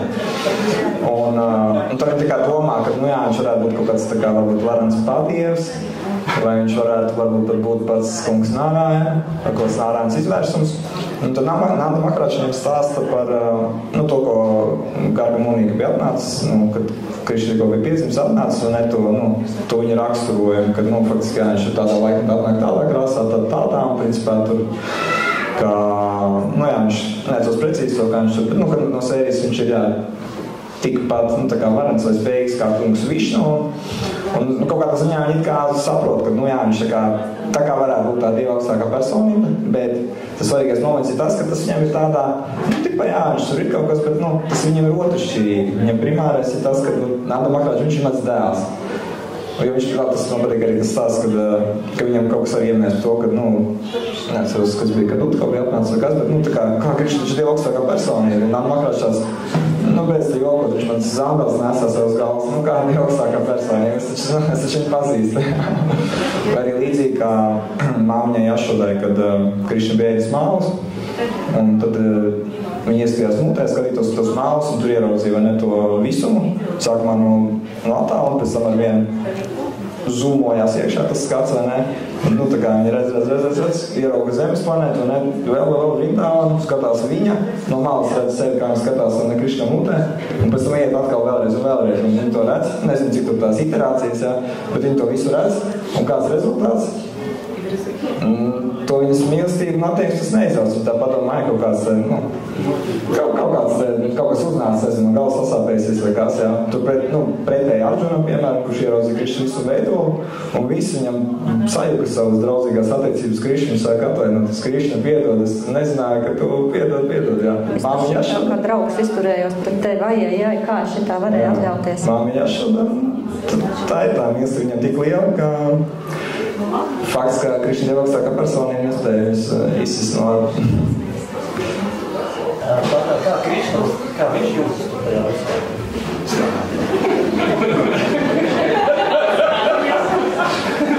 Kā Krišna jūtas tajā visā? Ņemot vērā, ka brīdāmas iedzīvotāji tika aprakstīti kā paši labākie baktas, un tur tās, kā pats augstākais, kā uz ko tiekties, tad es domāju, ka Krišna tur jūtās kā minimums ļoti labi. Viņš, vismaz Rakanetas Somē apraksta to, ka viņš jūtās tur kā mājās, Piemēram, tur, kur ir tās atbrīvotās dvēseles, Vaikunthā, tajā daļā, ārpus Golokas Vrindāvanas sadaļas, tur ir tā cieņa, tur tas respekts un visu, un viņš jūtas tā kā tādā darbā aizgājis, tur visi viņu ciena, visi viņam vērā viņa likumus un visu. Bet, kad viņš ir Golokā Vrindāvanā savās tajās mājās, kur visi pret viņu izturas tā mīļi, tā ģimeniska un visu, kas saka, pat tad, ja viņam izkaste prasīs iznest ārā, viņš tāpat būs apmierināts un laimīgs, jo pret viņu izturās kā, mīlamu, neatņemamu ģimenes locekli. Un tas ir tas, kas Krišna saista. Un citiem vārdiem viņš ir reāli pētā no tam attiecībām. Viņš ir pa laikam atcerās, ka viņš ir Dievs, Es papildināšu mazliet pie to stāstu. 10. nodaļā 8. pantā pēc šīs lietas, kad atnāca Garga Munija, un kad viņš atnāca slavināt Krišnu, viņš ir slavinu, jo Garga Munija viņš atrās viņš Varabāvā. Viņam viņš slavina, visi iedzīvotāji noklausās, ka viņš ir Dievs, bet viņi nesaprot, ko viņš runā. Viņš ir klausīts, par ko tu runā, tur aprakstīts, viņš murgo tā kā. Viņi gaida, cik viņš ilgi runā, ka skatās, tur ilgi. Viņi runā, un pēc tam tiklīdz viņš beidz savu rotaļu, šim abāk viņš vienkārši pazūd, viņš aiziet prom. Un neviens iedzīvotājs pat īsti neāk, tā tev čau. Un uzreiz, kas notiekās, uzreiz pārstātās šim abāk, un unikālākais morens, kā Aishvarja pārstātās uzreiz uz Maduru.